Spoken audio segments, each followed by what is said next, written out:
It's a beautiful day today, and I hope you all are doing well. I'm Akash, and on behalf of the whole organizing committee, I welcome you all to the technical session 1A on the theme Inclusive Public Health, Gender Impact, and Stakeholders' Role, a Global Perspective, on the second day of the international webinar on public health, women's agency and peace building, women's rights, recognition, and protection during COVID-19 pandemic. Now, during the entirety of the session, the participants are requested to follow two basic guidelines. The first one being that everyone is requested to write down their questions if they have any in the chat box area. And please do not use any audio input for the same. And kindly refer the name of the speaker to whom the question is being addressed to. Secondly, feedback forms will be provided to you in the last 15 minutes of the session. Do fill them up as they are mandatory. Now, may I introduce you to the moderator for the session, Ms. Garima Dutt, and I'll be reading out a short bio profile of her. Now, Ms. Garima Dutt is a new media consultant. She's a teacher, a freelance journalist, and an arts enthusiast based out of New Delhi. She has worked in the media space since she began her career in 2004.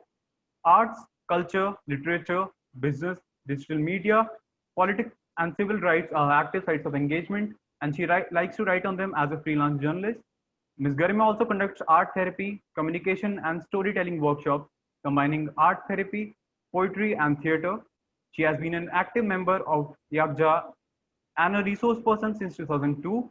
She is also the founder of Yellow Studio, which is a small boutique firm, and she works as a content and digital marketing consultant to very big companies like Facebook. Now, Ms. Garima also teaches journalism and new media at various colleges and universities throughout Delhi. I hand over the session to you, ma'am. Thank you, Akashdeep. Hi, everyone. I am sorry.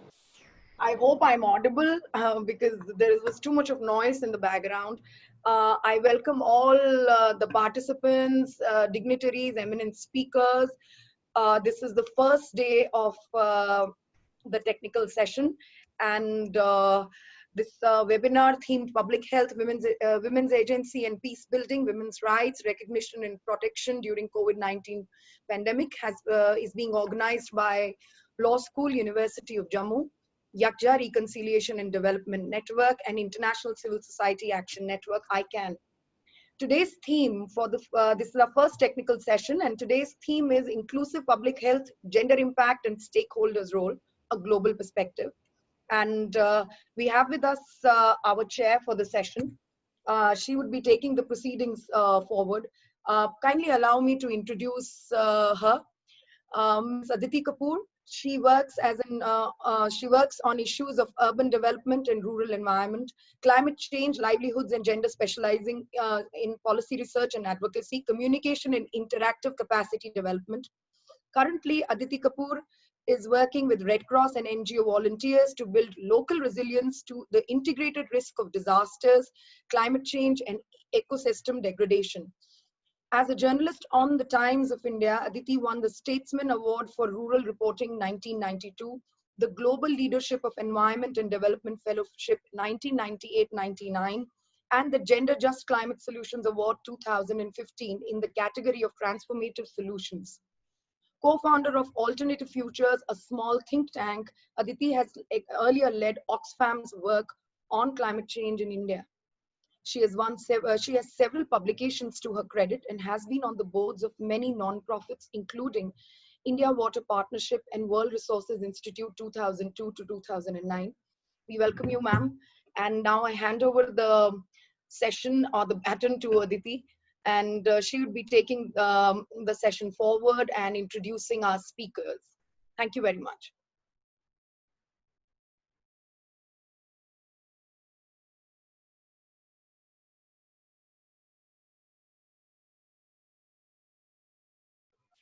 Ma'am, you're on mute. Ma'am, you need to unmute yourself. Aditi, you need to unmute.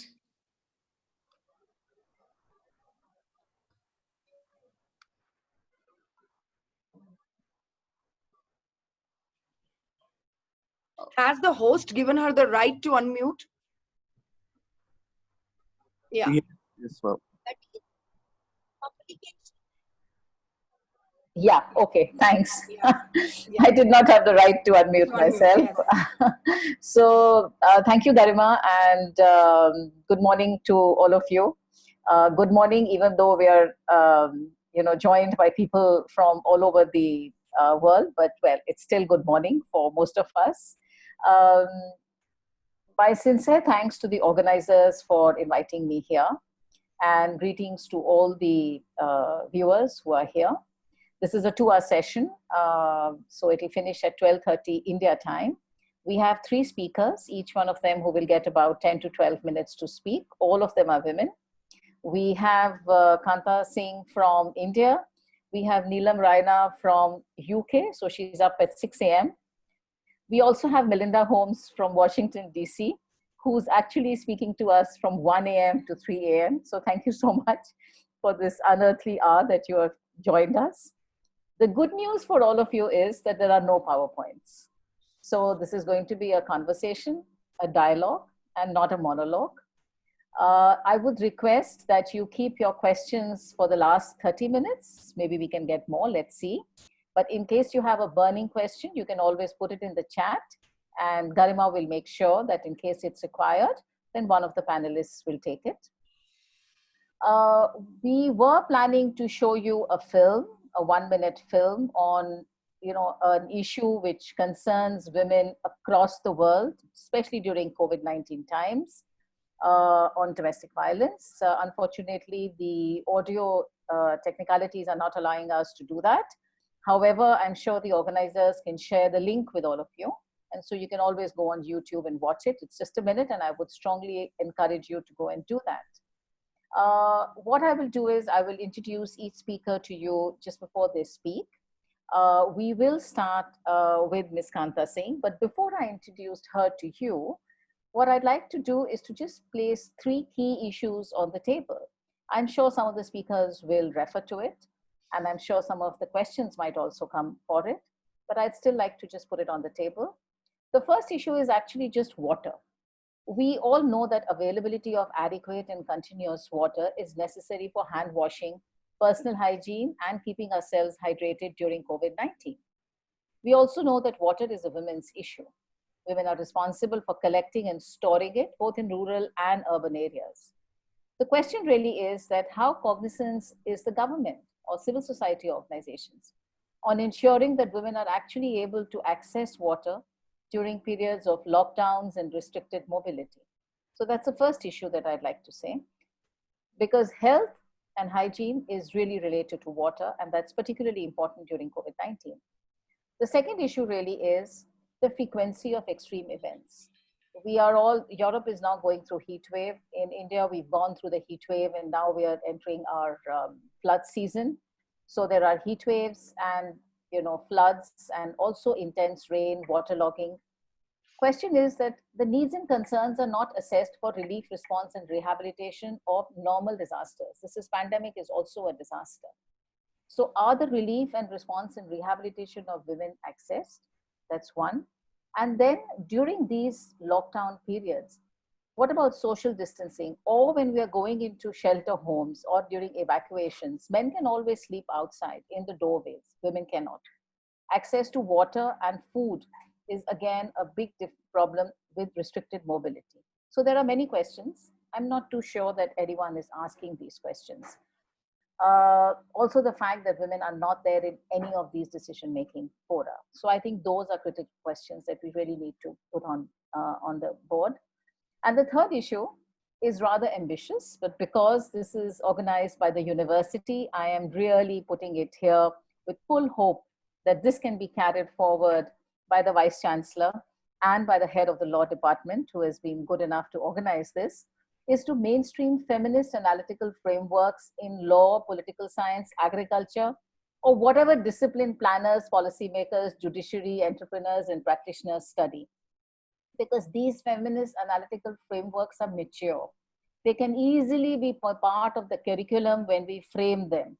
In India, we're going through a national education policy. My humble request is to please look at these feminist analytical frameworks as part of the curriculum.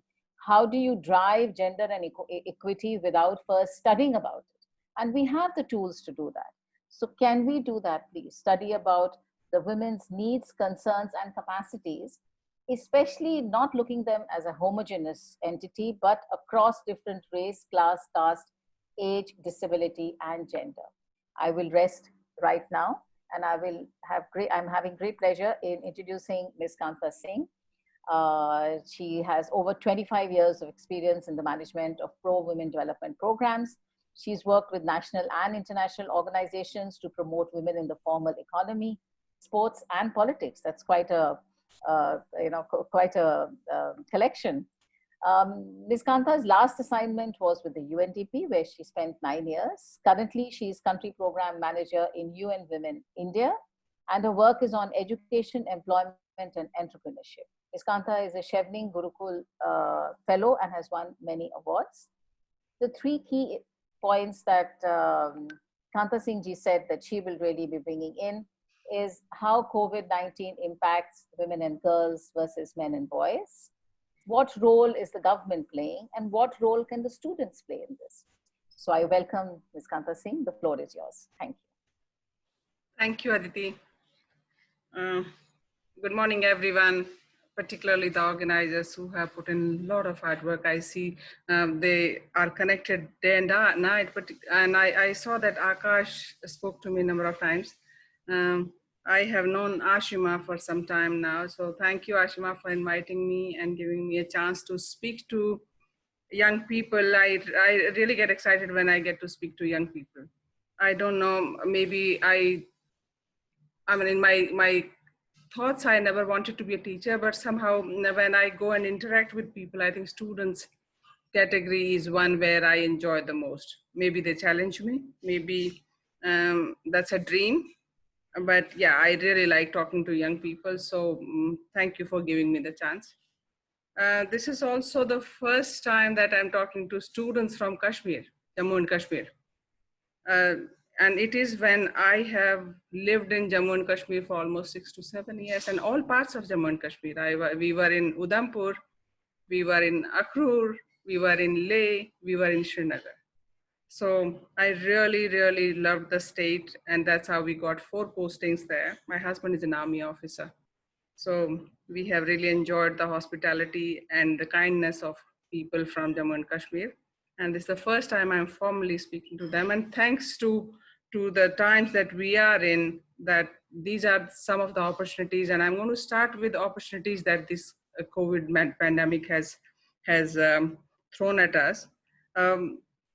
With the permission of the chair, Aditi, I'd like to mix the language, and with apologies to Melinda and other friends from our different countries, I'd like to speak in Hindi and English both, because I really want to reach to the last person in the most backward districts of the state.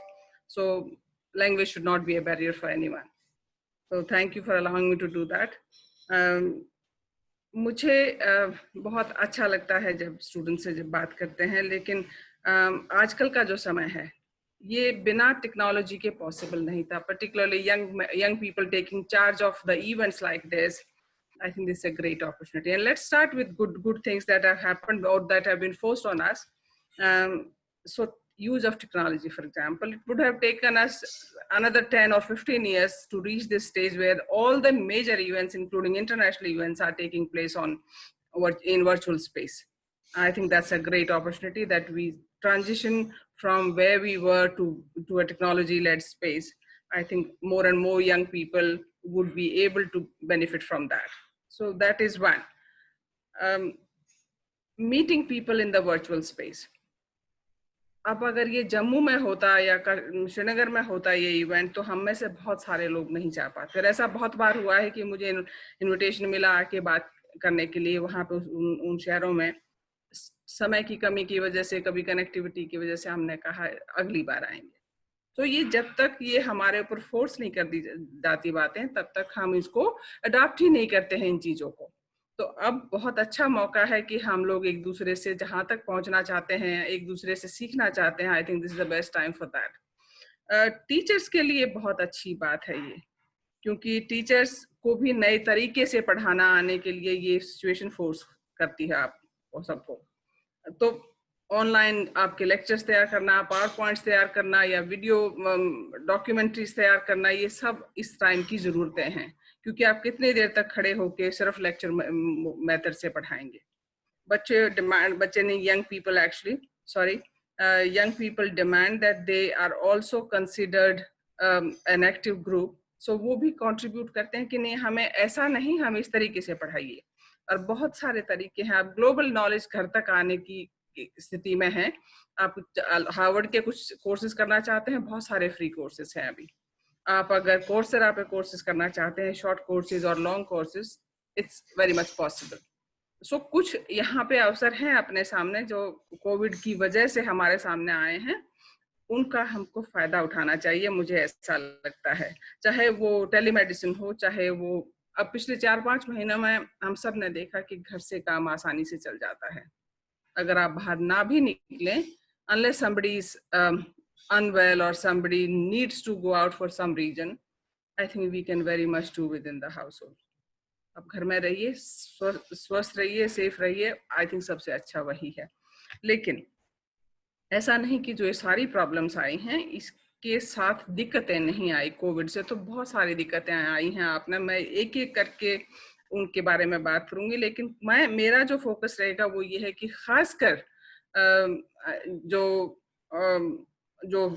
Problem आई है, जो differential impact है, वो women और girls पे कैसे रहा है, उसके बारे में थोड़ा सा ज्यादा बात करूंगी. मैं UN विमेन में काम करती हूँ और हमारा जो काम है वो बेसिकली विमेन और गर्ल्स के लिए के राइट्स, एंटाइटलमेंट्स, उनको नॉर्मेटिव फ्रेमवर्क्स में कंट्रीज कैसे उनको अडॉप्ट करती हैं और किस तरह से महिलाओं के हकों के लिए उनको एम्पावर किया जाए.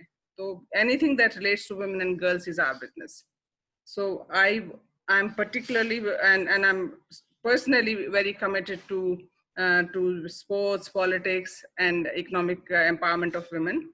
But as an organization, we are responsible for everything that happens to men and women, or to women particularly, but yeah, in relation to men as well. So that is what is gender. Yeah. So सबसे बड़ा जो impact वो public health की जिसके बारे में आप लोग बात कर रहे हैं, उसके बारे में मैं बात करूंगी. Around 70% of the lower level workforce is it consist of women. जितने नर्सेस हैं, जितने भी सपोर्ट स्टाफ है, this is across the globe.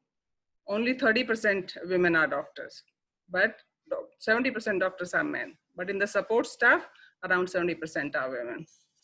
सारे कोविड के जो पेंडेमिक का जो बर्डन है, जो फिजिकल बर्डन है, वो इस 70% के ऊपर है. ये जो 70% हैं, ये माँ भी हैं, ये बहुत सारे इनमें से मैरिड हैं, बहुत सारे सिंगल रहती हैं, अकेली रहती हैं अपने अपने एरियाज में, बहुतों के बच्चे हैं छोटे. आप लोगों ने पता नहीं किसी ने देखा है कि नहीं, बहुत सारी महिलाएं जब हॉस्पिटल में जाती हैं वो 10 दिन 15 दिन वहीं रहती हैं, क्योंकि नर्सेस को बाहर आने का इजाजत नहीं है when they handle the cases. वो छोटे बच्चों को शीशे में से देखती हैं अगर बच्चे मिलने आते हैं. वो बहुत पेनफुल है. ऐसे दौरान पे मैंने बहुत सारे किस्से नहीं पढ़े जहाँ पे उन्होंने कहा हो कि मेरे छोटे बच्चे हैं, मैं जॉब पे नहीं जाऊंगी. Now even the retired people have come out and said we want to volunteer. I think that's a great spirit. और हम लोगों ने विमेन को पर्टिकुलरली इस वक्त बहुत दिल से काम करते हुए, महिलाएं हमेशा वैसे भी खैर कमिटेड होती हैं, but that's a gendered notion of how men and women work. But अभी किसी महिला को क्योंकि मेरे बच्चे हैं, छोटे हैं, या मेरे घर में कोई प्रॉब्लम है, मैं काम पे नहीं जाऊंगी, ऐसा कहते हुए नहीं सुना हमने. So that is where, but उनको डेथ जहाँ तक होती हैं, तो obviously these people, because they work very closely with the patients, they are also the first ones to be affected. So almost 1,000 nurses or health professionals in India have died because of COVID. बहुत सारे लोगों को आपने देखा होगा कि उनको लोगों ने पत्थर भी मारे कई शहरों में, जब वो उनको बताने गए कि आपको क्वारंटाइन में रहना है और आप एक बार या टेस्ट करने के लिए, उनको बहुत लोगों को के साथ जाती हुई है, हेल्थ प्रोफेशनल्स के साथ. सो पीपी किट्स नहीं थे बहुत लोगों के पास. डॉक्टर्स ने बाद में मिले हैं जब गवर्नमेंट्स जागी हैं इस बात को लेके कि doctors and nurses have to be protected first. आप अगर आशा वर्कर्स, पर्टिकुलर जो हेल्थ सेक्टर की एम्प्लॉयज हैं, ग्रास रूट एम्प्लॉयज हैं, उन सबको आज के दिन भी टारगेट्स हैं. वो हर घर में जाके चेक करती हैं, टेस्ट करती हैं और उनको सलाह देती हैं कि आप जाके अपना टेस्ट कराइए अगर कोई बीमार है तो. Now, in that sense, they don't even have PPE kits. They are most vulnerable. It also is painful because they don't get proper salaries. So महिलाएं जो हैं वो फोर फ्रंट पे हैं, हेल्थ जो कोविड रिस्पॉन्स है उसके फोर फ्रंट पे हैं, whereas they are not sitting on the decision making tables as Aditi was telling. जहाँ जब भी डिसीजन मेकिंग की बात आती है तो महिलाओं को रिप्रेजेंट करने वाली वॉइसेस बहुत ही कम हैं, and that's how we need to be conscious of the fact that when you are making decisions about the society or about the health professionals, they have to be represented there. They have to be able to share their concern. So that is the first impact. Second impact, and which is most painful, is the domestic violence cases. Across the globe, we've seen the number of domestic violence cases and violence in general cases have gone 3 to 4 times in every country. It is not India specific. Every country in the world has pointed out that now we are getting more and more cases of domestic violence. And these are all phone calls on helplines, in police stations, in the protection officers on their phones. ऐसे भी बहुत लोग हैं जो कि एक दूसरे को नहीं बता पाते हैं कि जाके एक ऑफिशियल कंप्लेन करें, लेकिन साथ वाले को या अपने घर में किसी को बता देते हैं.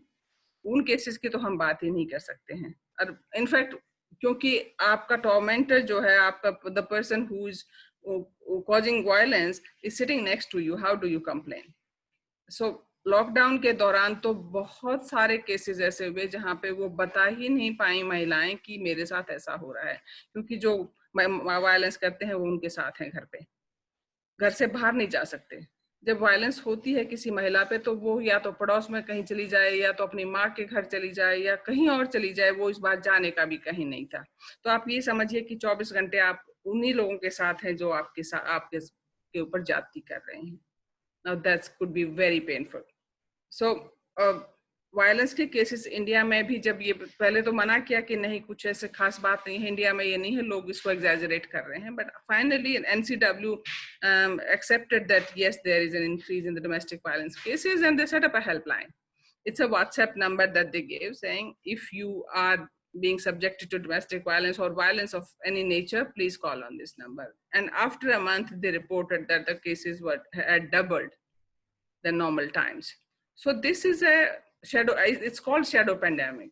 That means एक तरफ तो health crisis हो रखा है, लेकिन दूसरी तरफ ये social crisis हो रखा है, जहाँ पे लोग different वजह से, violence का मैं कोई भी justification नहीं दे सकती हूँ कि क्यों किसी को मारना चाहिए, लेकिन एक बहाना जिसको कहते हैं, बहाना ये है कि जॉब नहीं है, कभी जॉब है कभी जॉब नहीं है, अभी लीकर अल्कोहल अवेलेबल है, अभी अल्कोहल अवेलेबल नहीं है इसलिए फ्रस्ट्रेटेड है.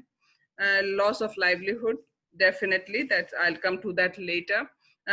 ऑल्सो स्पेसेस कम है घर के अंदर, उसके अंदर घर के अंदर इतने सारे लोग 24 घंटे एक दूसरे के साथ हैं, you get on to each others nerves. I mean that's quite understandable, but you beat each other, that's not understandable.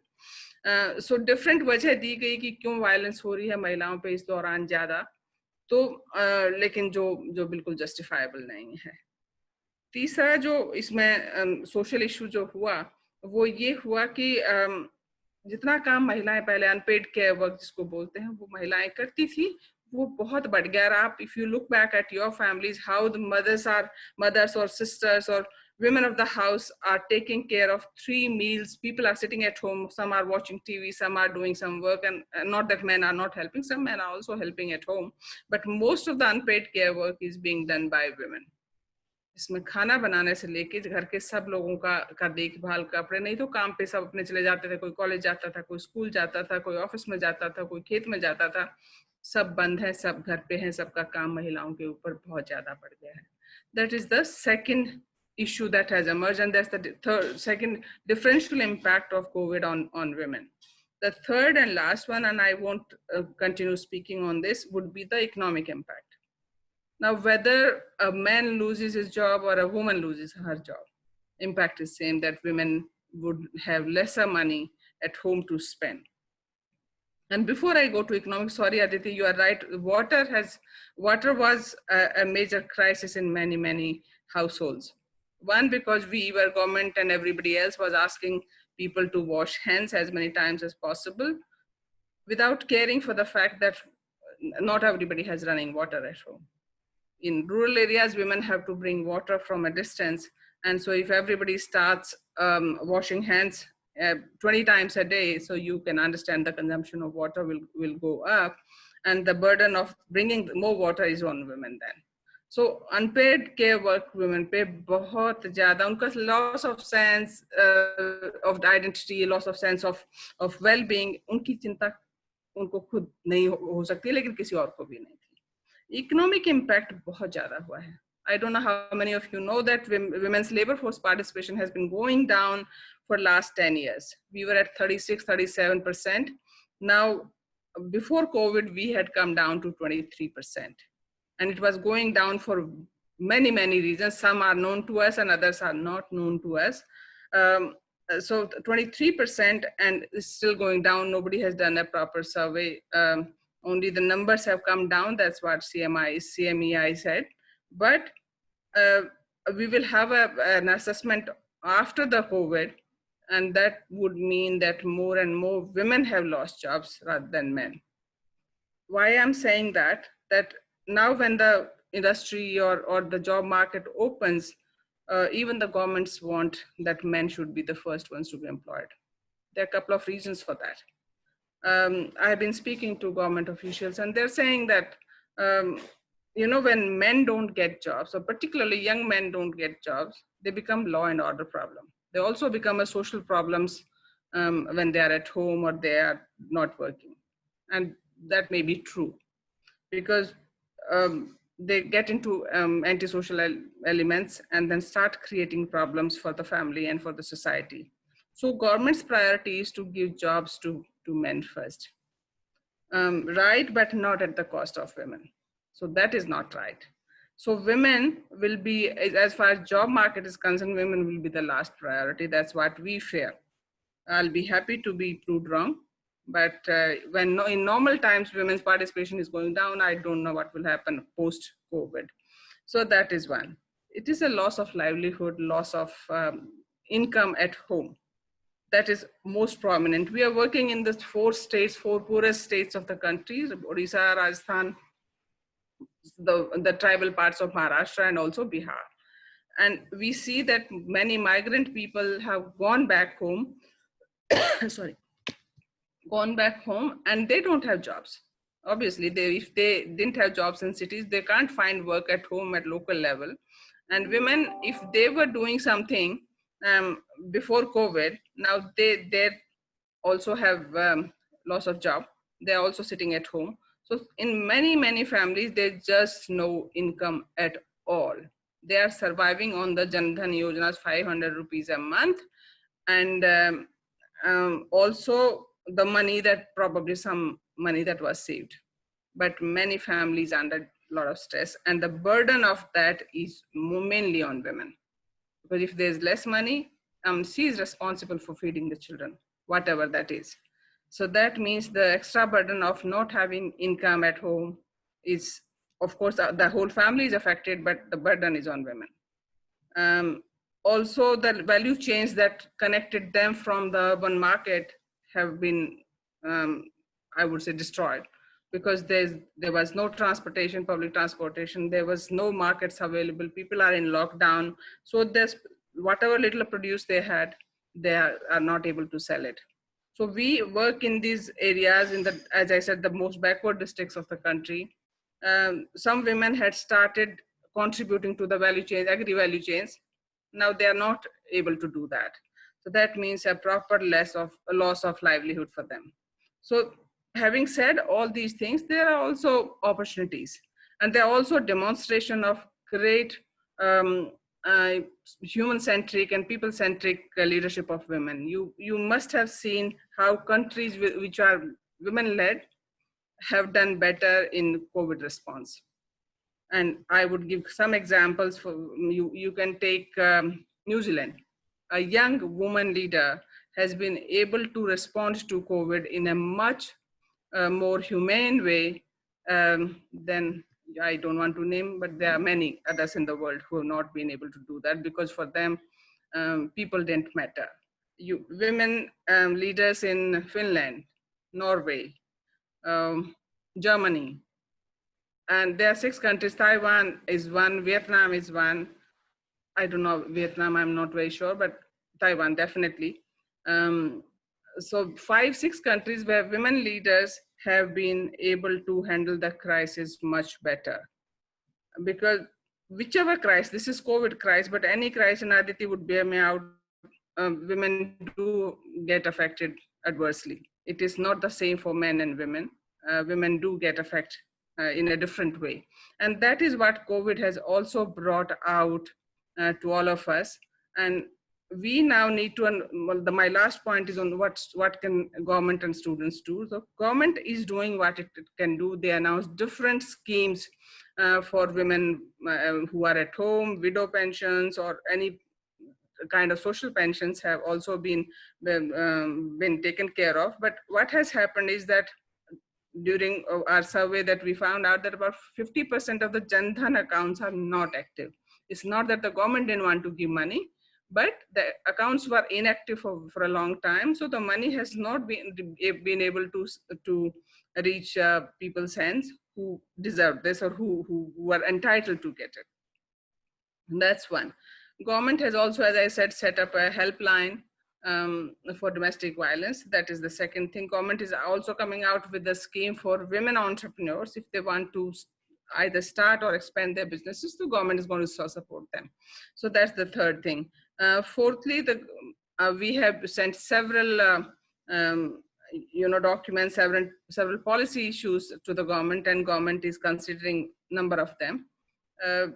Civil society organisation में हमेशा मुझे बिल्कुल शर्म नहीं आएगी ये कहने में कि बहुत सारी सिविल सोसाइटी ऑर्गेनाइजेशंस ने और अपने देश के लोगों ने इन जनरल इस बार बहुत मदद की है.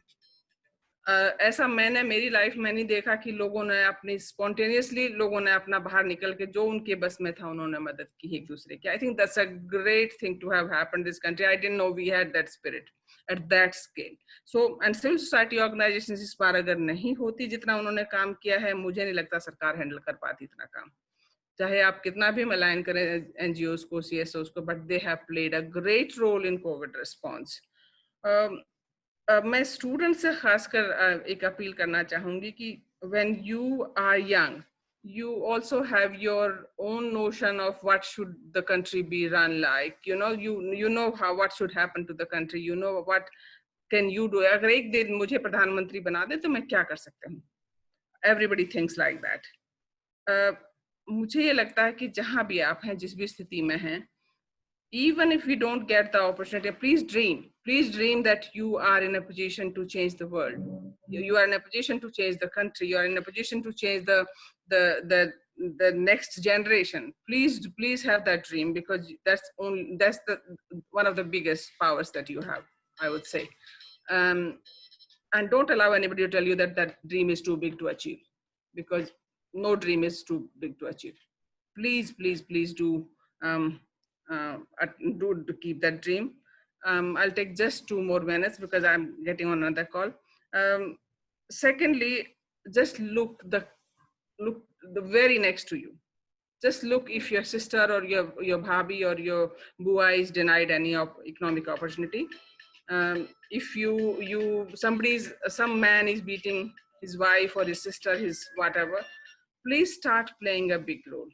Please also look at the young people who have not got the opportunity, because they are also being asked to use phone and internet to study. And some people don't have resources. Either they don't have a phone or they don't have internet at home.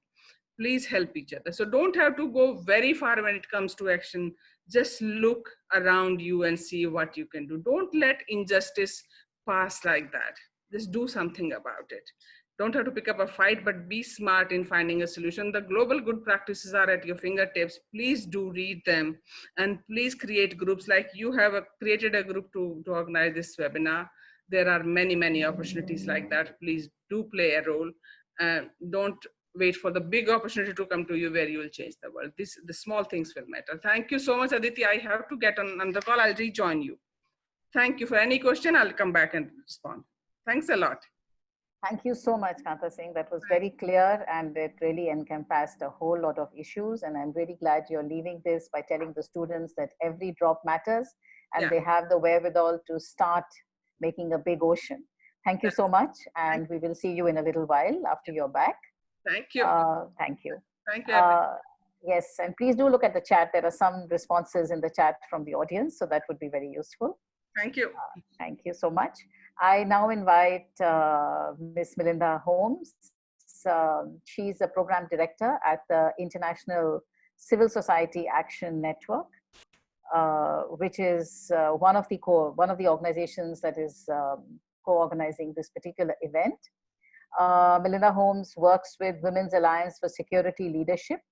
She's a peace building specialist, a writer, and a strategist, focusing on gender and political violence. Melinda Holmes was a visiting fellow at the London School of Economics Center for Women, Peace and Security. She's also worked with the Carter Center, where she engaged with religious and traditional beliefs, actors and communities in advancing peace and human rights. Some of the points that she will mention are really, who are these women peace builders and why is their work so important? She will explain with some examples of what they are doing across the world, especially during the COVID-19 crisis, and how building peace is part of this pandemic. The next point that she will also speak is how the international decision makers, the international community, must support these peacemakers, because you can't choose the multiple crises. This is something that threads all crises, and peace building is something that needs to be really addressed for a more holistic and a better future. I will invite now Melinda Holmes to take the floor. Thank you. Thank you so much. Can you hear me well? It's really my privilege to be here with you all from the other side of the world, where it's still dark. I would just add a small detail to my introduction just to explain a bit what ICAN, the International Civil Society Action Network, is and what the Women's Alliance for Security Leadership is, as context for why I am sitting here from the rural countryside in the United States talking to you about all of this work around the world. So ICAN is a US-based NGO, but we work with this alliance of more than 70 organizations in more than 40 countries around the world, including Yakja and some of our other colleagues you'll be hearing from in the other technical sessions. And basically our role is to help facilitate exchange, advocate common messages, collect and conduct analysis together of what's happening in the world, and provide support as much as we can directly to local, those doing work at the local level. So that's, and then I'm coordinating that. So that's my capacity. Now, 2020 has been a really strange year for all of us, right? But we started it in the women, peace and security field community, thinking very much of, and really in the gender equality space, thinking very much about the anniversaries that are this year. So in addition to the Beijing Platform for Action, this is the 20th anniversary of the Women, Peace and Security Agenda, for those of you who are not aware. And Security Council Resolution 1325, which really obliges the participation of women in all of these peace and security decisions that we're discussing. And I'm not sure if you all are aware, but this agenda was really, and the resolution was driven by women peace builders, by activists on the ground, by civil society actors. And in doing that, it's been a door for really opening up the discussion around inclusion in all of these spaces and inclusive peace. So of course, 2020 has shifted, but we're still hoping to really make a pivotal shift in terms of returning these women peace builders to the center of the agenda again. And so I'm going to talk a little bit about who women peace builders are and why they're important. And I would like first to see from you all, I wonder if among our crowd there are those, and you can use the function in your Zoom, the thumbs up or the, who already identify as women peace builders. It's interesting that many peace builders are, but may not identify as such, and vice versa. So great. Well, I think, and my hope is that by the end of this amazing webinar series this week, that many more of you will either see and understand how you are already peace builders or how you can become that in your lives. So women peace builders really are distinguishable by their motivations, their approaches, and their strategies. They're really specific. So the motivations piece, this is a vocation, really. It's not something you can just go and it's enough to just go to university for, right? That may be part of it, you need training. But one of the things that makes it really difficult to define and identify who are the women doing this peace building work is that they might be lawyers, they might be journalists, they might be volunteers, they might be homemakers. Their actual profession may be very different, but often the reason that we come to building peace is because of being thrown into crises and how we respond to those crises. And so that's what we see as a common thread, is either through starting with humanitarian work in response to conflict, or through often negotiating personal tragedies. And it's in the response to that and how we deal with the world that we really see what makes a peace builder. Also, the approaches to responding to conflict and to all of these problems, these huge problems that we're dealing with in our world, are very holistic. And I'll come back to that point around when I speak at the end in terms of how we need to learn to address really holistically our security from them. And then strategically, they're really leveraging everything, every single asset they have, including gender. And that's what's somewhat specific about women peace builders, as well as culture. So, for example, when I talk about being motivated by personal tragedy, I can share the story of one of our colleagues and friends that from Tunisia. And this story really demonstrates how peace builders see the humanity in the perpetrators, in everyone. And it's part and parcel of the work. And it can be very difficult. Personally, it can be very difficult also for others that they're engaging with to understand why they may see the humanity in others and they may be so empathetic.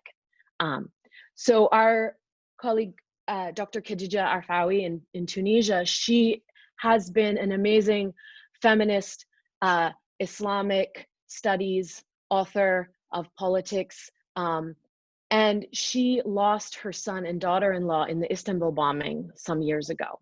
I think it was 4 or 5 years ago now. And she still, because for her life, she's been a death penalty abolitionist.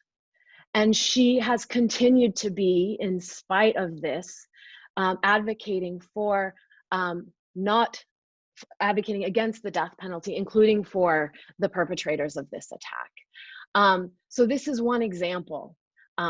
It's really difficult, but that's a very poignant example of how we can see that commitment to principle and service to actually restore peace, justice, and resolve conflicts, but in ways that really are allowing society to be better and to prevent future pain for all. And in doing this kind of work and in responding to all needs, and I'll get into some of the details of what that looks like, instead of peace builders go in and they look at the whole situation. They don't go in and say, we're working on technology today, and so that's how the issue that we're going to solve, or we're working on education. No, it's what they're with the community, they walk with the community. It's most often their own community in some way or another. And in that, they're responding to what are the needs and grievances of the community themselves, and that builds trust. And this investment in the community also means they have no exit. You know, they don't often are not going to, you know, get another job and just move to another country. That's not the situation. So this is really the heart of, and I think you'll all recognize that in a lot of different civil society actors and activists have some of these components as well. And then the last thing I want to mention on this, what makes a woman peace builder, is that they are visionary. And I really think that part of the reason we see this visionary nature in women leaders and women peace builders is because of dealing with the patriarchy. I think that that's why we find that women specifically are often the ones who are able to see beyond, are able to see a solution in the face of where it seems like there is none to be reached, to be able to see a resolution to conflict that seems unresolvable. And that's vision comes from living in a world that we know is not what we want, right? Living within this structure and being faced with it every day. And we do have some brilliant men within our network who are part of the Women's Alliance for Security Leadership and are very much gendered in their work and are, you know, really elevate women's leadership as well. But I do think because of the nature of being a woman living in this world today, we're used to having to paint a different picture for ourselves, and it's very easy for us to imagine how the world, how we want the world to be better. So some examples of the actual concrete work that these kinds of women peace builders are doing around the world. We have in Libya, Egypt, Nigeria, and Indonesia examples of work that's being done using religion, founded on religious rationales, that draws on that to speak to peace, to support the need for peace, nonviolence, and also the role of women in this. We have in Nigeria a colleague who is in the north of the country where Boko Haram is very active, organizing in IDP camps women victims, women who've returned from Boko Haram, women whose husbands and male family members have been disappeared by the military, women whose family members have been victims of attacks, and they are becoming an advocacy movement in their own right, but also together across these lines where sometimes you have victims and perpetrators speaking with each other to the power holders. In Indonesia, they're working with women in religious leadership, women ulama, Islamic scholars, to articulate the rationale for women's leadership in peace building and narratives about why violence is not a valid solution to our problem. In Libya, similar things, where in some of the most rural parts of the country, you have this amazing work going on, which is educating local leaders, local religious leaders, local officials about the foundations in Islam for women's role in public life, which has been a big trigger and problem in Libya since the revolution and before, so that they can then participate in peace building. In the COVID times in particular, we see that in Cameroon, for example, where I'm not sure if you're all familiar, but there's a language-based civil conflict there. And our peace builders that we work with there have been installing, working to get water stations set up that are giving that water access, Aditi, that you said is, it is so important. We had all of these calls early on for the protocols, you know, for sanitation, and the people that we work with say, well, what do you do in a place where you don't have water, you don't have clean water, you don't have, so how can we, and so finding solutions to these problems. In Yemen, one of our colleagues has even worked, she's also, her organization does a lot of food and water access and uses this to bridge divides between communities, but also works with young engineering students to create, to modify some existing technology, some existing mechanics, to create a mechanical ventilator in a place where they have very few. So this kind of humanitarian work, food, response to domestic violence, using the skills around addressing stigma, which come from dealing with, you know, perpetrators of conflict, perpetrators of violence, with survivors of sexual violence and conflict. These skills now dealing with the stigma of COVID and the potential problems that that's causing for communities, it's now also coming to bear. So I asked the question, why are women peace builders important? And I think all of what's led up till now, the previous speakers, this moment, this kind of crisis that we're in now, a pandemic moment, that is the answer. That's why women's leadership and women peace builders, really their work is key.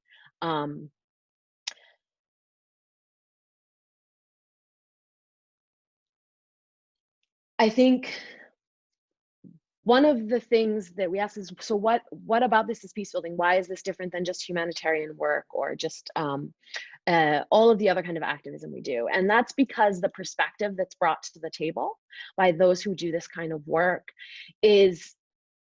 brings in and integrates addressing conflict and grievances, as well as being gender responsive in doing that. And that's something special about it.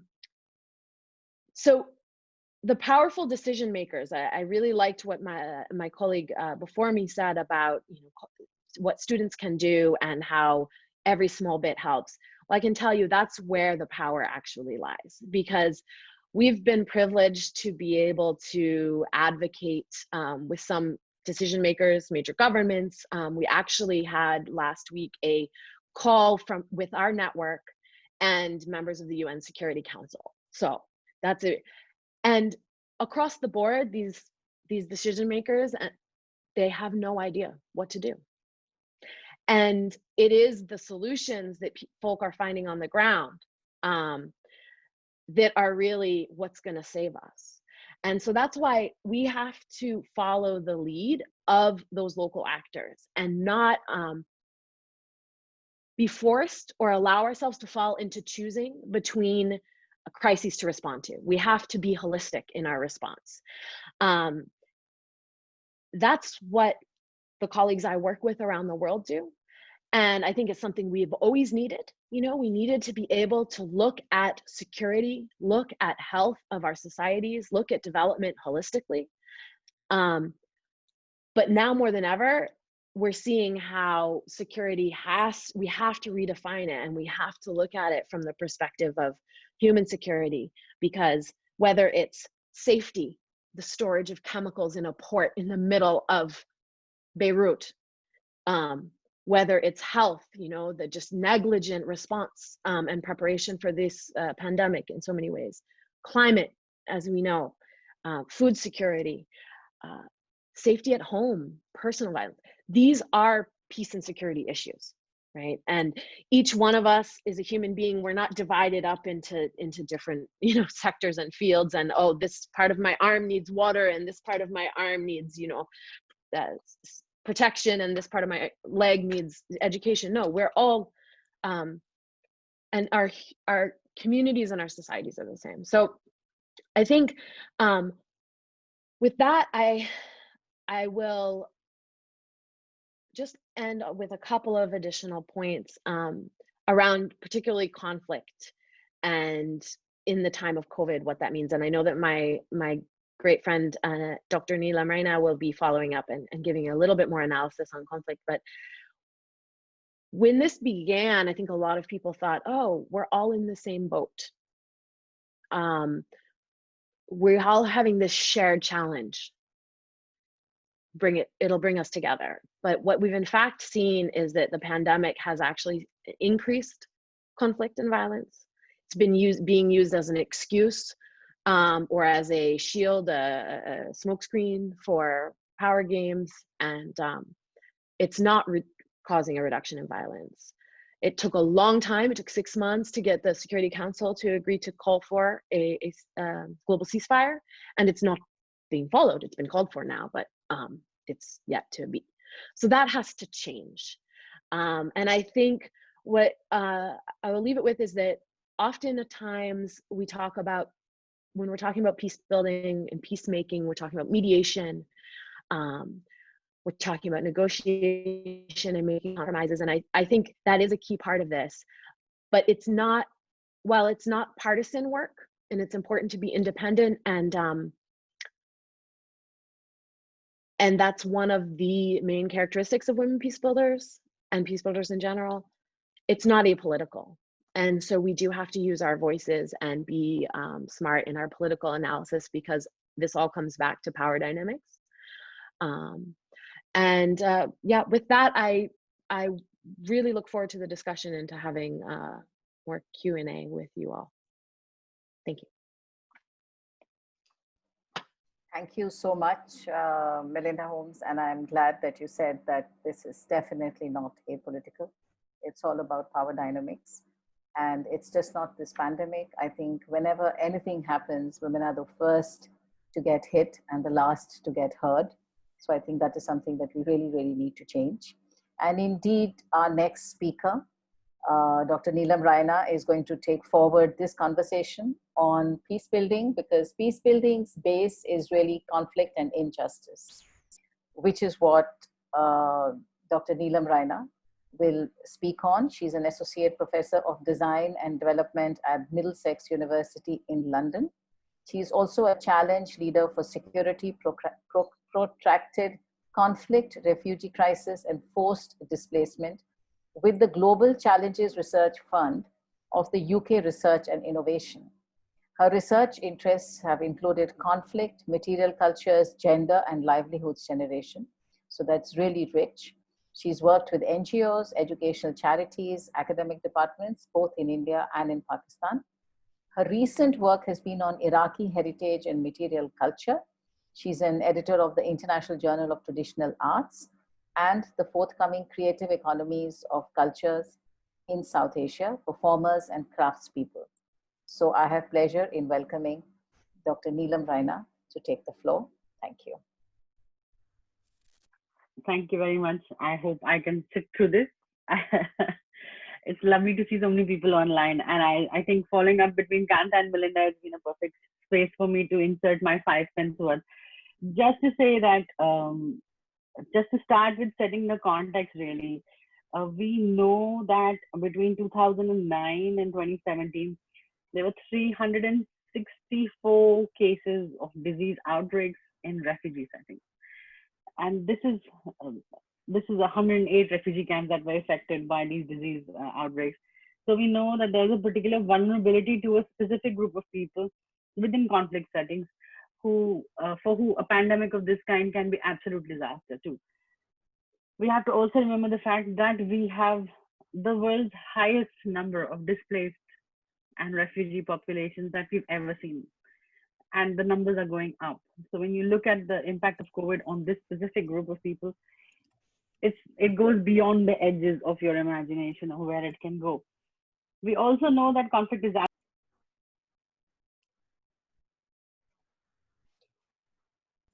Can't hear you. Are you on mute? Can you hear me now? Yes. Okay.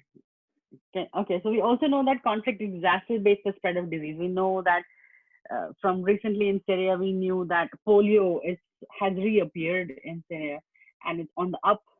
We know that there is cholera in Yemen, and there have been several outbreaks of cholera in Yemen. And we also know that DIC, the Democratic Republic of Congo, has consistently struggled with Ebola. So we've known about Ebola for a while. It hasn't been wiped away. It hasn't disappeared. And so we know that the fragility that is omnipresent in a conflict space creates the perfect case scenario for pandemics to take root and for illness to become a trigger for other inequalities.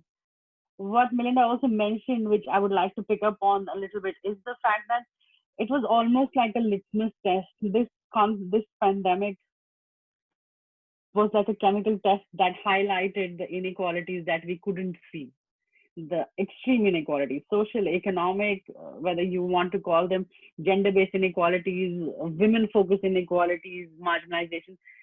It suddenly brought out all those that we didn't want to see, couldn't see, or wouldn't want to see. And the starkness of these inequalities and the scale of these inequalities that we have learned to live with was brought to light by this pandemic. And it's something that we cannot look away from. And something that we should not look away from. As I don't know about young people, but as people who are signed into this webinar, all 118 of you, you cannot look away from this inequality. You cannot say this affected people differently and then walk away from it and try to get back to the normal that we were used to before the pandemic hit us. So I think that is a moral responsibility almost, but also, and I will wrap this up towards the end by telling you why it's a moral responsibility. But first, just drilling down a little bit into the conflict context. Why is it that COVID and conflict are an issue that becomes a massive challenge for us? So let's look at why. You're sitting in Jammu and Kashmir, and I have known Ashima for 20 years. I started working in Kashmir when Ashima was already there. So in conflict settings, traumatized populations are living in environments where there is a lack of, either the state is absent, the nation state is absent, or there is distrust in the nation state, or the very presence of the nation state is contested. When you're living in an environment like that, anything that shakes you even a little bit causes crumbling of structures, which this pandemic has done. When the state is missing, or the state is involved in conflict, or there's an issue around the political status of a region where it's causing political fragility, there is also, so I'm just going to stack this like what we call Pithu 7 stone. I'm going to stack them as a mountain of challenges that conflict specific areas face. There's a weak state capacity to provide essential public services. The state is either diverting its resources on security, or is diverting its resources on addressing other issues, attracting attention, funding to do other causes. Health and other structures of education and other basic state responsibilities are not met. And so the structures are weak. And the state's capacity to deal with these health emergencies is missing almost. When you kind of shift this into the refugee camp setting, if you can imagine yourself, I don't know if you've seen a refugee camp, but if you've seen a refugee camp, look at the overcrowded or crowdedness of it. Try and imagine social distancing in that setting. It's not possible. Expecting it is actually quite ridiculous to expect social distancing in these settings. And how do we go from there? When a pandemic of this scale hits, we know that they are going to be affected in an unequal way. We also know that conflict is intrinsically linked to hunger. People who have food shortages, food insecurities, and conflict, sometimes they have a causal relationship, sometimes they don't, but they go hand in hand. And when there is hunger present in fragile settings, there is a lack of immunity that emerges from the malnutrition or the hunger, which makes people who have been driven by conflict into hunger, or driven by hunger into conflict, have already got weak immune systems. When you hit them with a pandemic of this scale and size, the possibility of them surviving, or the possibility of them taking it on the chin and kind of making it through, is going to be almost impossible. So they are already disadvantaged. And then I think one of you had mentioned the limited access. Kanta had mentioned limited access to water, sanitation, hygiene. How can you wash your hands every 5 minutes if you live in Yemen? There is no water. If you're in a refugee camp, you cannot be constantly washing your hands. Not possible. So these inequalities that are specific to displaced populations also make conflict and COVID a nasty pair. We also know, and Melinda mentioned this a little bit, is that violence has been exacerbated in this conflict, in this pandemic. We know that there's not been a global call to ceasefire. There has been an ignoring of that requirement, and if there's any presence, there is no agreement over it. We also know that there have been ceasefire violations across India and Pakistan, of course, but there have been ceasefire violations across the board in fragile spaces during the pandemic. As the state looks away, or as the global population looks away, the state is inclined to do what it wants to do, or non-state actors enter the space where they can get following, they can get more control, they can use all kinds of rationale, doomsday logic, whatever you want to say, to help those people come towards them. So violence exacerbates political actors, militia, rebels, non-state actors who use this opportunity of the pandemic that the pandemic creates for them to further increase the conflict or to add fuel to the fire, really. And we know that this has been a problem since 2020, and we can see patterns emerging. And the WASL network that Melinda was talking about has also reported this, an interesting insight into how this works.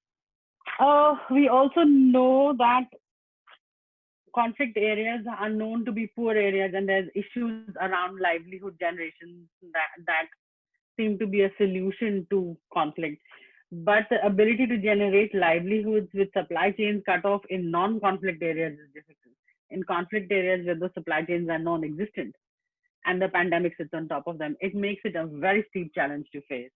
We also know for the past 3 to 4 months, we've known that humanitarian aid flows into spaces like Yemen, into spaces like Syria, into other spaces in Afghanistan have slowed down because of COVID-19. We know that there are movement restrictions in place that are making it difficult to push humanitarian aid. We also know that there are budget diversions of the donor that is sending humanitarian aid, and that is affecting humanitarian aid flows. We also know that the delivery cost of humanitarian aid has gone up. That means every piece of aid that is coming to these populations is costing a lot more to the donor to get to them than it would have in 2019. We know that security forces have been reassigned. For the UN peacekeeping forces have been reassigned quite a few times during the last 6 months. But security forces have been reassigned to protect hospitals, medical warehouses, medical facilities, to make sure there is no looting, grabbing of medical equipment, and people inside are protected. That means that the conflict that rages around the security apparatus has a free swing in many cases. So I'm painting a picture of doom and gloom, but if you square that with the fact that global expenditure, okay, I need you to get your pen out for this. The global expenditure for military cost in 2019 was 1,917 billion US dollars. This is the global expenditure of 2019 on just weaponry and military costs. When you look at the futility of this in COVID-19, what COVID-19 has done is lifted up a little placard saying, don't care. Because all that cost, all those military, all those guns, weapons, bombs, Rafale planes, none of them have been of any use in this pandemic. So while governments have invested heavily in military and defense kit, we know that none of that has been of any use in either stopping the pandemic or controlling the pandemic or trying to rebuild back after the pandemic. So there is no longevity to that expense. So I think, and I will wrap this up by putting it in almost a question mark space that Arundhati Roy wrote about a couple of months back. She called the pandemic a portal. She said, we're sitting inside a portal. This is a gateway.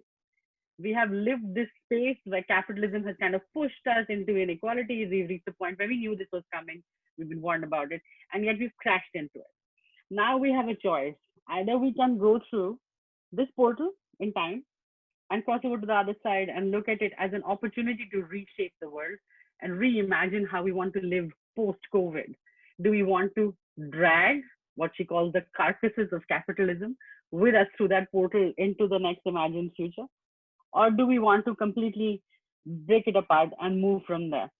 Just to note that past pandemics and our learnings from disease and past pandemics have taught us that every time there has been a massive pandemic of any scale that has affected the world has changed dramatically after that. So we are in a perfect space where we can think about the opportunity that emerges here, despite the pain around it, of where we want to go from here. And I will stop there. Thanks. Excellent. I think this is just the right note to end. Where is it that we can go from here? And this is a choice that we can actually make. I'm going to give the floor now to Garima. Everybody knows who Garima is. She's been introduced. She has been moderating, but she is also the respondent. So I would ask her to respond to whatever the panelists have said and to add her own points where she wants to. So Garima, the floor is yours. Thank you, Aditi. Thank you, Melinda. Thank you, Neelam Raina. Thank you to all the speakers. I think I have a lot of questions for you, but just to sum up, and thank you, Neelam ji, for actually ending on that pandemic is a portal. I had just written it, that word, that phrase, and I could, just like, it was like maybe the frequencies matched unknowingly, and I just written it in my notepad, and I thought that when I would pose a question to you. So just to sum up, while Aditi mentioned the issues of water and how it is linked to women's health and hygiene and even economy, I think there is a thread which has emerged in what our speakers have talked about today, and that the pandemic, the conflict, the COVID and the conflict seems to have they have a symbiotic relationship. That's what probably that has come out, and it is up to us how we break it now.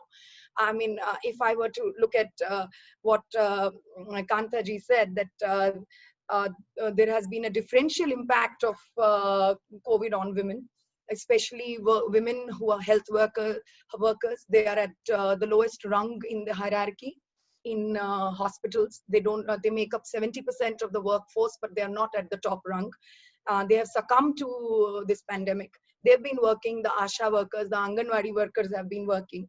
She then spoke about the unpaid care work and and how it has the COVID has impacted the women and economically. I mean, even in the cities, I'm sitting here in Delhi, the impact has been felt more by women than men, and we've heard strange things like in the media, यहाँ लड़कों के लिए jobs नहीं है देने को, आप औरतों की बात कर रहे हैं. There are no jobs for men. Why are you talking about women? When I speak with my friends in the media, because one of our media seniors told me by the end of December, most of the people that I know in media, I started working in 2004, they will not have a job. They would be in their late 30s like me, and in their 40s and early 50s. So now to find a job, because there is a new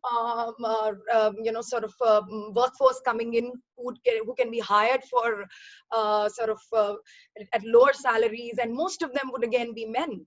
And we have faced this. I would also like to mention and add to it, to what Kanta ji said, when she mentioned that yes, women's participation in labor force is decreasing. This was one of my first talks at Oxford Bookstore in New Delhi, which we organized, that why is it going down? In the cities, there are problems of transportation. There are no mothers at home anymore. My mother is a working woman, so my mother is not there to take care of my daughter anymore. So those are some of the problems that sort of emerged in the city, that why there are fewer women working, and women are happy taking care of home if they feel that the man is earning and he's earning well. And these are I think the pandemic has highlighted or increased these issues, and also the mental load of unpaid work on women. Even if I'm a woman who has women at home to do her work, I'm the one who has the mental load, and there have been papers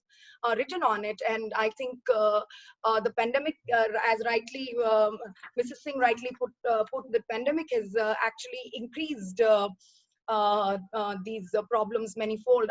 To her, my question is, and maybe we could, it would be wonderful, Aditi, if we could take all the questions in the end. I could just sum it up. I mean, how do you expect me to do this? I mean, I have a few questions for Mrs. Raina and Ms. Holmes, and maybe they could answer those questions together, because now they have touched upon very similar points. So now if I think we'll take the questions later. So perhaps if you want to add some of the points, we'll do that, and then we'll take the questions. We have about 40 minutes 10 for the minutes, questions, so that's no good problem. time. Coming to Miss Melinda Holmes, what she spoke about what peace builders are and how you can look around and there are peace builders everywhere. A homemaker, if she's making an effort, and a doctor or an engineer, and peace builders are everywhere. And most of them, if they are women, they are visionaries working across sectors of water, health, hygiene, across world. I mean, she's given really gut-wrenching examples of personal stories of women from Indonesia, Tunisia. And I think one of the important questions we could pose to her is when she said that decision makers at the top, mostly men, do not know how to strengthen peace builders, how to safeguard their safety. I think this is one of the important I think questions that arise, that how can decision makers on top strengthen peace builders, strengthen civil society women peace builders, and how can climate, food security, safety, home, these issues can be integrated into providing strengthening peace builders to continue their work wherever they are. And the fact that the pandemic has increased the conflict and violence, it is being used as a smokescreen, as she said, for power games, where we must realize that only mediation of a certain sort and non-partisan mediation will not work. The fact that obviously it is not apolitical, it is political. There are vested interests working, and the dynamics is power-led. These are the things probably which women peace builders can cut through, owing to their experience, owing to their own personal experience and experiences of how they feel, perhaps feel more, even for their perpetrators, as she said, more than, I guess, men. I'm sorry, men, don't be offended. So these are some questions and pertinent points that emerged from her talk. I would come to Mrs. Raina. I think I would sum up her talk as COVID and conflict, that the conflict has increased where you have displaced communities, high refugee population, like India, where the world's highest number of refugees reside, and that the fact that the pandemic has highlighted all kinds of inequalities which were probably shoved under the carpet, and something we could ignore, we didn't want to see, but something we should not look away from, which is our moral responsibility as citizens, as common people, or as maybe teachers, doctors, or workers in various walks of life. Because I think there has been I would personally would like to admit there has been a diminishing trust in the nation state, especially in regions of Jammu and Kashmir, the Union Territory of Jammu and Kashmir, where even if the nation state is doing even a semblance of good or okay work, it would not be seen, because those are being, it's almost like it is being thrusted upon them. The people, there is no participation of the people from who are actually at the center of it. So yes, the nation state is, the presence of nation state itself is problematic. Nation state is found to be absent, or there is a lack of trust in it.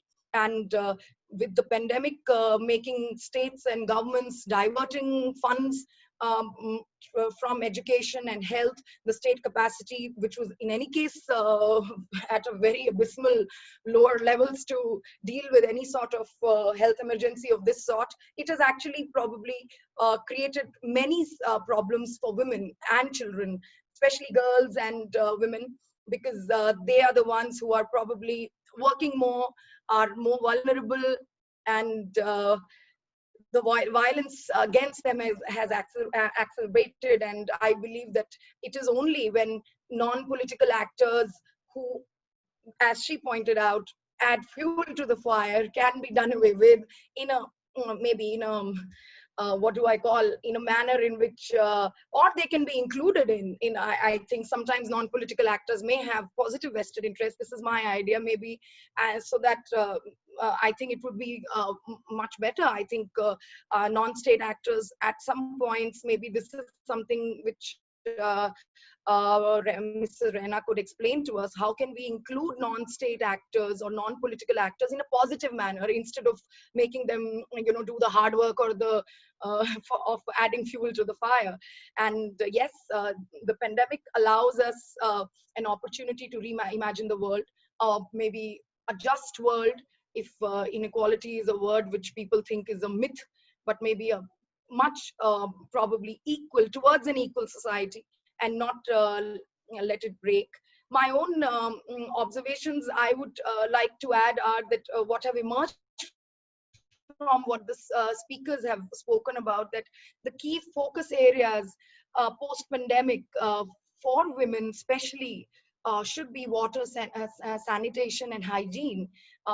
We've seen in Indonesia, Indonesian camps, hand wash facilities being provided for girls. I was reading somewhere about it, but it is, even if you do as much, it is not enough when it comes to women. They are at the forefront of being healthcare workers, but they are at the forefront of bearing the brunt of the refugee crisis as well, which is now erupted more than what how we can handle it. The health, and I think for me, sexual and reproductive health services for women. This is one area which I personally feel really women, even in the cities, are not aware of. They are or they lack access to easy and cheaper sexual and reproductive health services. And more so now during the pandemic, the education part. I'm seeing there are more women who are being or children, children who are being asked to leave schools. And while probably it is not so the case with the boys, it's the girls. So maybe training more teachers, women teachers, sensitizing people in schools, because we are going to see a lot of dropouts when it comes to girls. And how do we get them back in post the situation when it improves? And child protection, domestic violence, and even child rights, because child rapes are rampant, and sexual violence and gender-based violence, even I would say through the digital medium, through the internet, has increased. And this is something which probably one needs to tackle. And yes, what Kanta ji said, cash transfers and food assistance through Jan Dhan, that needs to be revived. And I think we always, this women supporting women hashtags, and they become a part of the hashtag, but there is a huge need for community engagement on a very, very large level, wherever women are, whether they are in refugee camps, whether they are in, they have to be sensitized to this understanding that it should not be just maybe a digital media hashtag. The community engagement and women supporting women, for me, are very, very important points, which probably we have to look at. And especially women who are affected more than men or boys in this pandemic. So this is all I would want to say, and not take much time. However, I have questions for our speakers. So if they would like to take them, I would a couple of questions or one question for all of them. I do not know if Mrs. Singh is here. If she's not there, we could start with Melinda and then come to Dr. Raina, and then probably go to Mrs. Kanta Singh. So maybe since Garima has the privilege of having the mic, we can begin with maybe one question to the panelists. And then I think, I haven't checked the chat, but yes, audience are welcome to put their questions in the chat. And Garima will make sure that you also yes, have your question put to the panelists. So Garima, please do go ahead. So my question is to you, Melinda. How do you think, what are the ways in which probably peace builders can chip in? And you spoke about the fact, most of the people who are the decision makers, they do not have the wherewithal, or they do not understand, or do not have the vision enough to see the problem and the solution as it is. do you think there are ways and there are solutions that peace builders could offer, and how should the governments and the state machinery help peace builders, which is their protection, their safety? This is a crucial point which probably no one is looking at. So just to say, Garima, that Kanta Singh ji is here, but she says she's on mute. So if you could just unmute, oh, she is. Okay, great. So then she will also be able to answer your questions. Should I go ahead, or are you going to ask several questions? No, yes. To the Please panelists? go ahead. Okay. Yes. Thank you for the question, and I will kind of combine my answer with my answer to the question that was posed in the chat, because I think it's somewhat related. So I think, and you teased this out quite well, thank you, in your reflections, but you know, we're talking about women. When I'm talking about women peace builders, I think what's most important here is that I'm not talking about just any women. And it's not to highlight women instead of men, because there certainly are male peace builders. They just don't do the same work. They don't build peace in the same way. So for example, women sometimes are less threatening. And so because of cultural norms. And so they can sometimes enter spaces and make progress and open doors that others wouldn't be able to.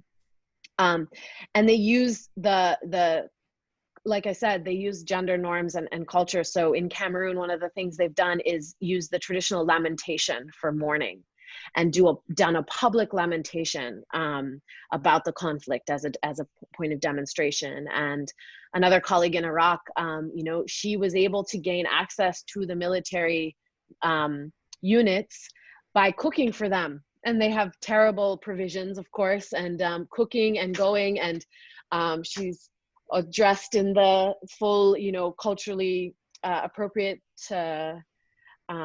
shawl for Southern Iraq. And these are ways that women leverage our roles and leverage the norms around gender. And that's just, men aren't going to do that. So I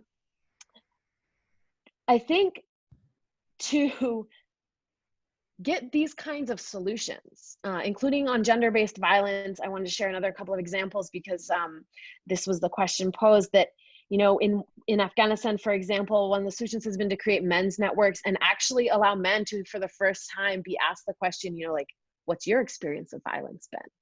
As a way to then open up, and through working with key influencers, the teacher in the village, the imam, elder, to actually transform and prevent violence against women, and then train and have these men who are making interventions.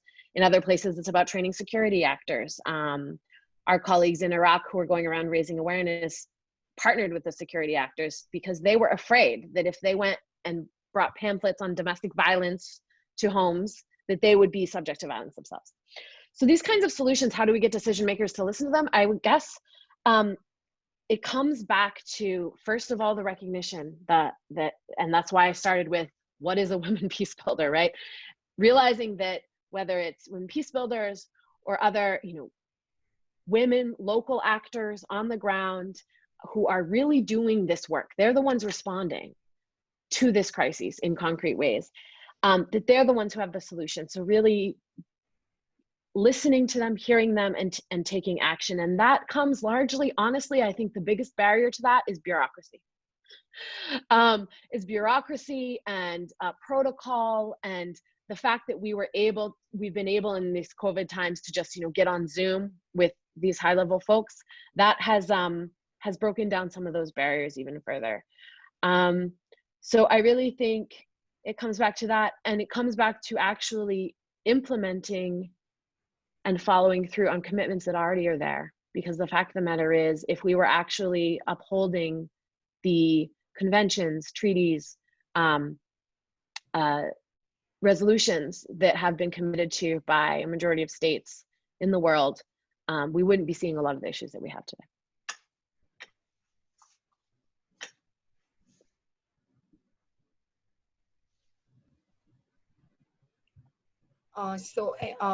That's wonderful. I think somebody, okay, there is a question for you from Zakir Hussain for you, Melinda. He's asked, my question is why peace and security is always seen as interlinked when these two concepts are quite contradictory. We focus so much on security that peace becomes an evasive goal, and we have seen this thing happening in India.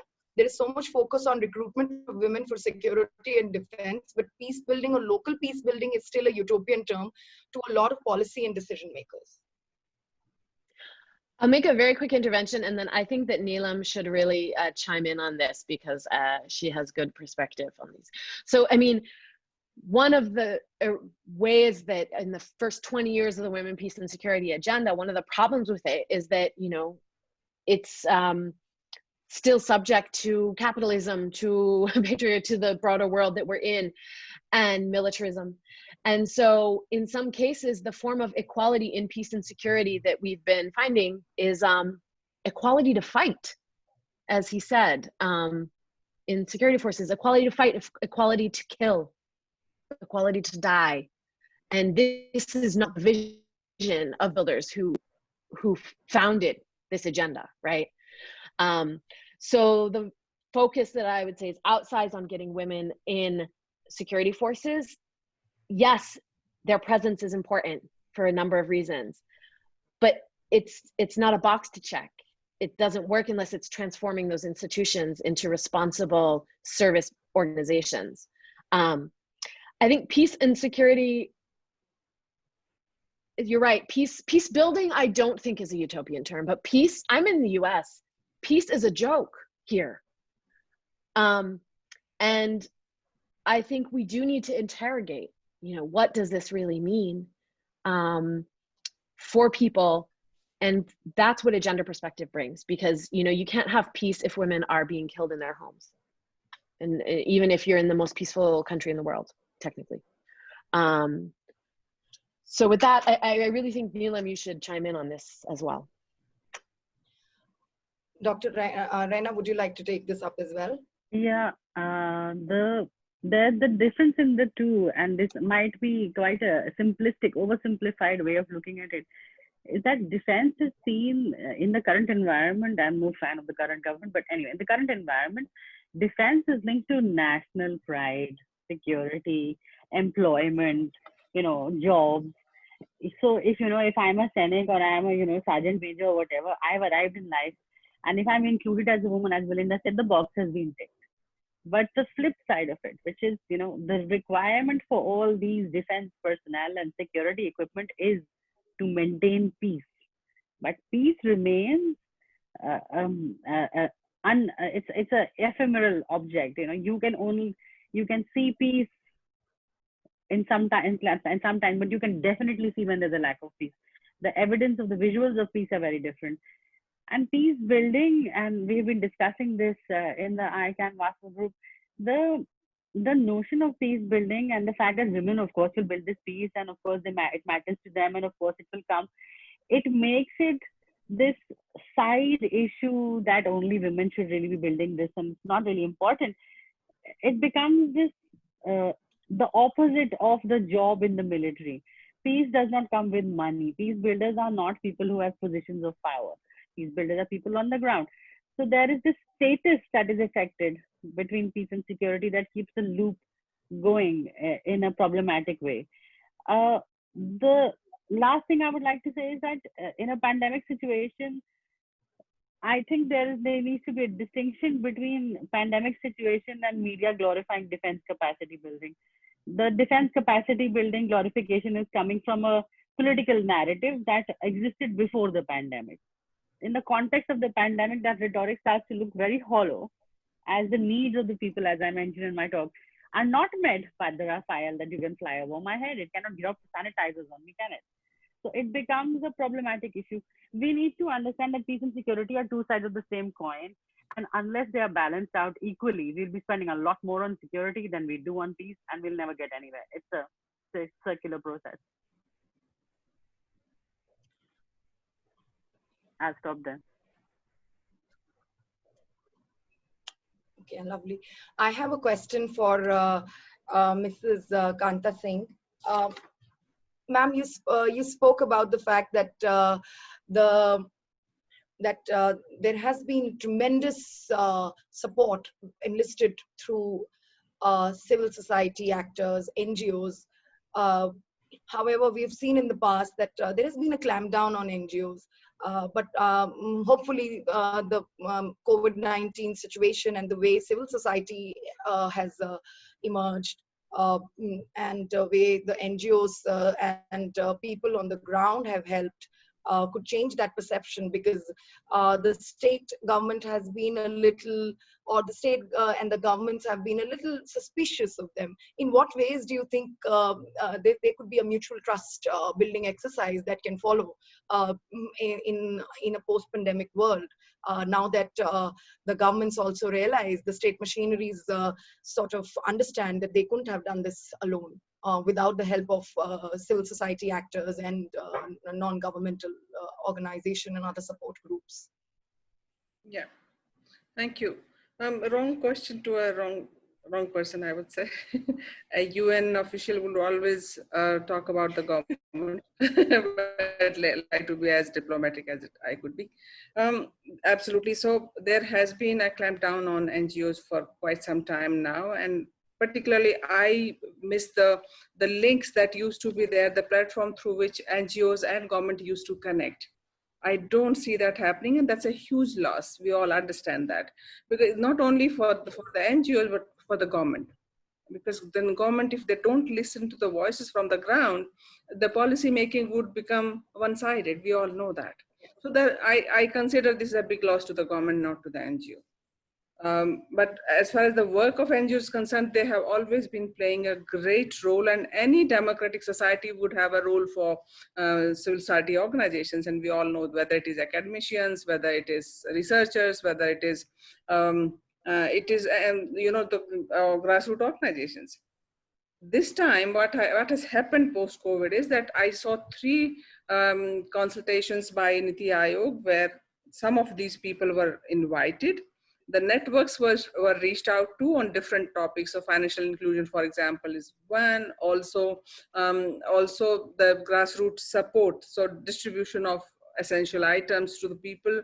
I think 3 consultations were organized in which the civil society got representation. I think this was the first time after many months that something like this happened, which is a welcome change.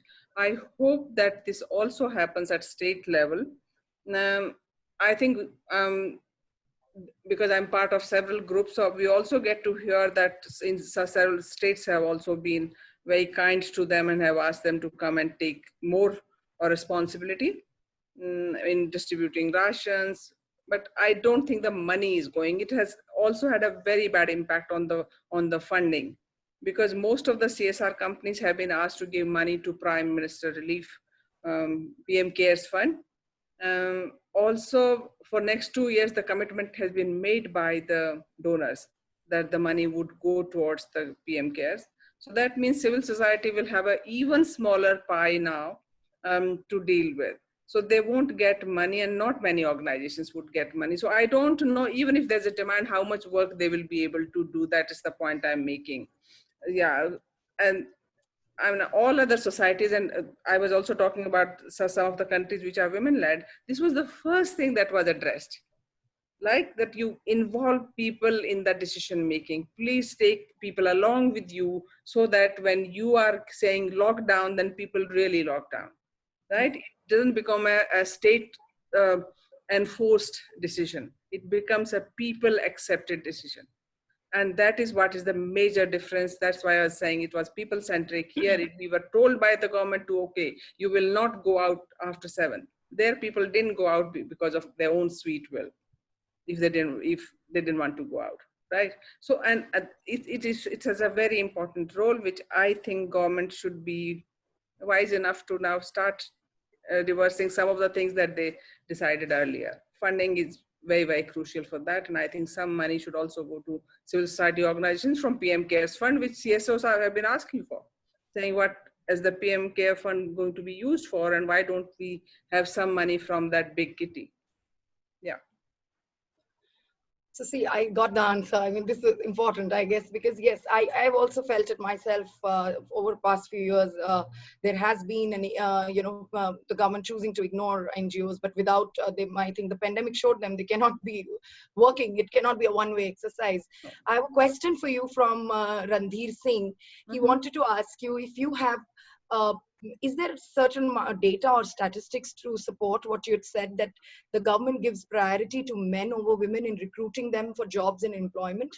No, there's no data. No, but there's no data, because when you meet officials, that is what you get to hear. That, and I have personally, because I talk only about women when I go to meet secretaries and other people, and that is what they're saying, that don't talk to politicians about it. And I have seen it personally whenever from the stage I talk about women's jobs. I see the entire lot people, even the chief ministers, I don't want to name the states, but even the chief ministers just ignoring it, like शादी के time पे कोई death की बात नहीं कर देते हैं कि ये क्यों बोली यहाँ पे. And many organizers have come to me and told me, ma'am, आपको आज ये बात women की नहीं करनी चाहिए थी यहाँ पे. You know, they don't like it. It's as simple as that. अब हमेशा women क्यों करती रहती हैं? You know, this is a common thing that I hear whenever I speak out in a general gathering. When we talk to students, when we talk amongst women, it's all fine. Men don't like to talk about women's issues and asking about special favors, saying we need something should happen. More women are in the workforce. It is not liked. They said they should come on their merit. It's a simple thing. No, there's no data on that. But many secretaries have told me. And I believe that could be one of the reasons.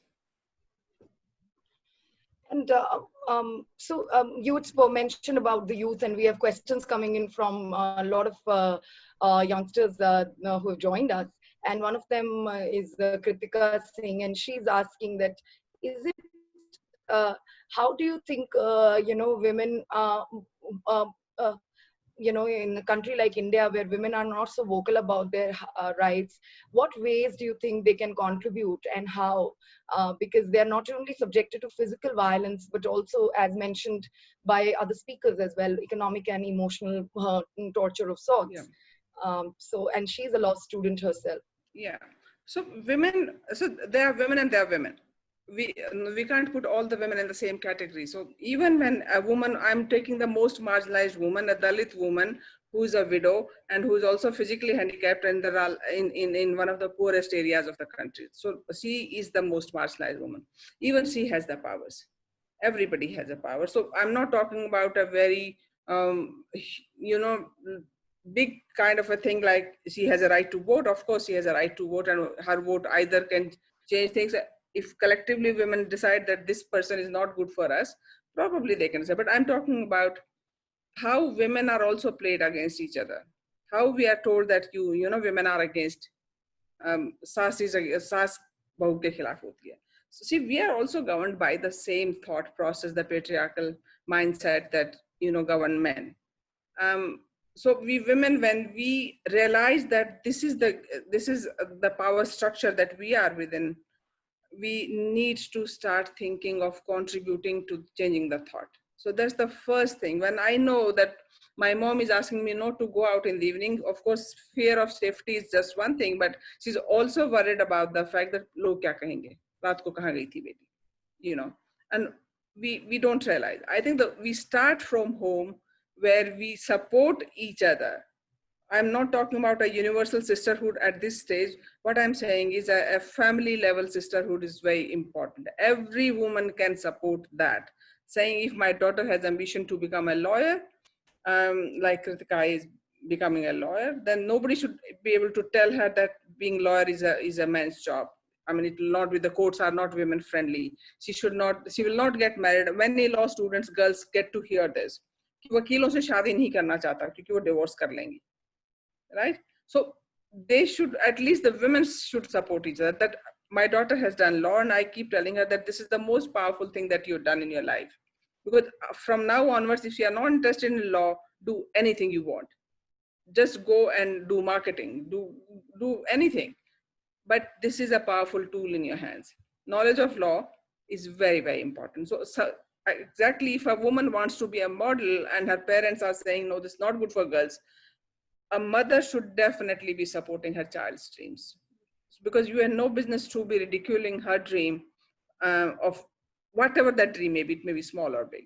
So that is the first thing we should start doing. And I think seeing each other, there will be a bigger change. If I'm supporting my sister and my sister is supporting her sister-in-law, I think it's a positive cycle. And we should continue, we should believe in that. Someday it'll be a huge tool in our hands. Like the negative tool that has been given to us by the patriarchal mindset that has been given to us, I think we can change that. This is in our hands. And young people definitely, because you also have a phone in your hand, you also have internet available to you. So start supporting your friends, girlfriends around you. Instead of playing against each other that uska boyfriend hai, iska girlfriend hai, usko teacher usko pasand karta hai, wo ye kapde pehnti hai, bajaye uske say, hey, maybe she has a reason why she's doing this, you know, and it is her choice, her body, her decision. We, at least minimum, we should start saying that. It'll be very powerful. You feel good if you say it's for yourself. Yes, I think definitely. And I think we are here because somebody has probably posed that faith in us for us to be here. Absolutely. Thank you very much, ma'am.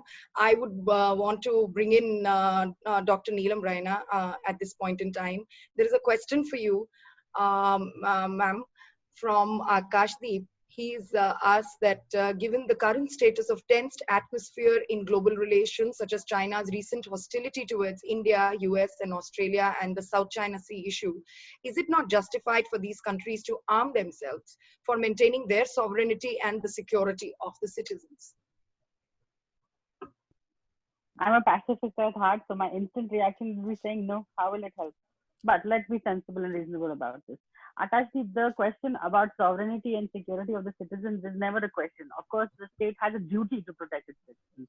But at what point of time can I ask you to say, okay, if you spend 1,000 billion US dollars on security, then will you feel safe against China? Where's the limit to that? But again, for a state to understand that this is not a tiger, grass, goat in a boat situation where only one thing can be spent on at any one point of time. There's a need for prioritization. Your security is as important as your health. You might not get bombed by China, but you will definitely be possibly lying in a ventilator at hospital at some point of time if Corona doesn't go away. So it's not an exchange. You cannot exchange health and well-being for employment or lack of. You cannot say, and that is the current this is the current challenge for us. I can stay inside and be locked in, but I will die of starvation. So my health is in exchange for unemployment and hunger. In this case, you're quoting the question of security versus pandemic versus health. The state invests in your entire well-being. It's a duty to protect you. It is a duty to protect you from pandemics and health crisis. It is in your duty, it's their duty also to protect you from livelihood economic crisis. You should not feel that you can have one given to you with two taken away. And that's all I will say for this.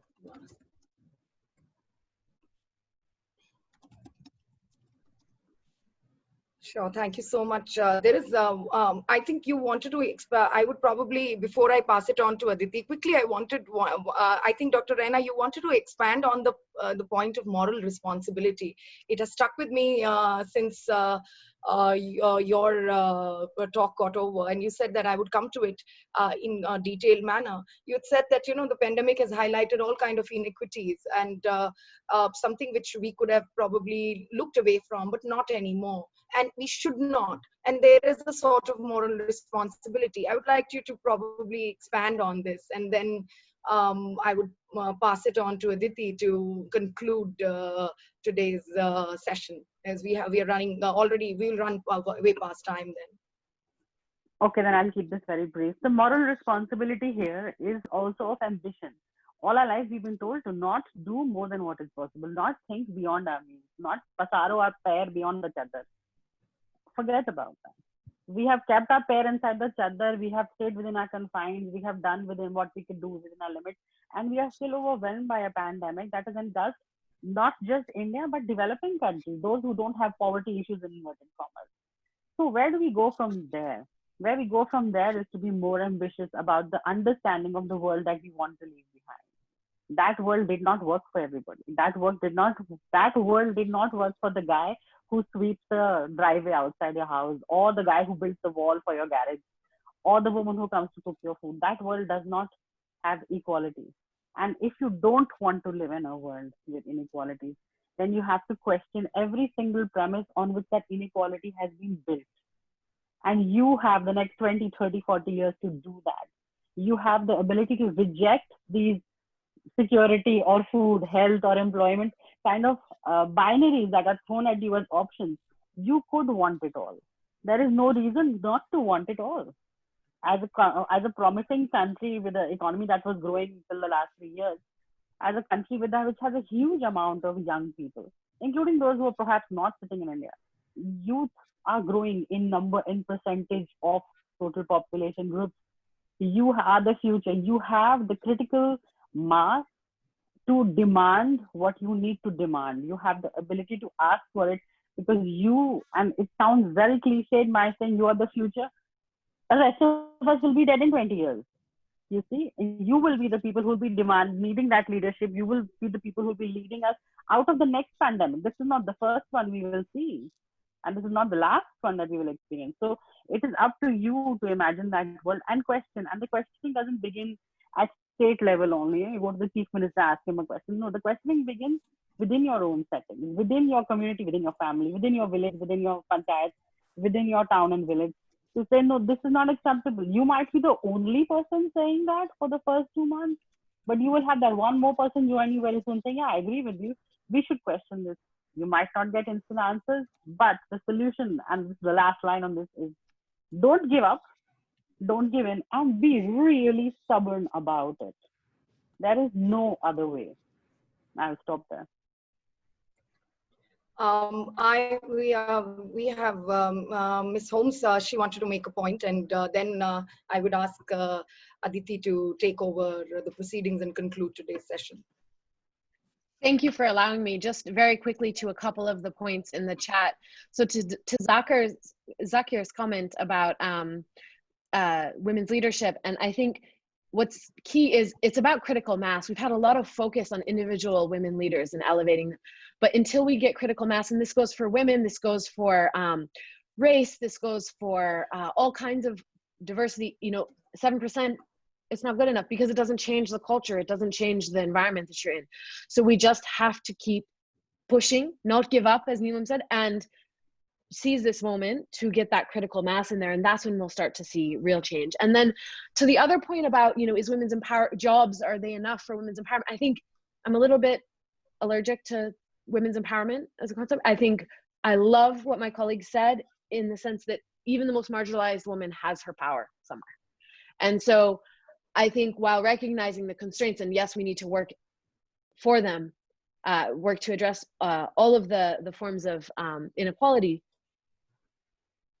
women have power. Women are powerful. Go, young people, youth, go meet those women that you're talking about that you don't know how to support. You don't know how you can help them advocate for peace and security because of all of the forms of marginalization they're under and not speaking up. Go get to know them. Find out what power they have. I'll tell you, they probably are resolving disputes in the market, in their families, in this.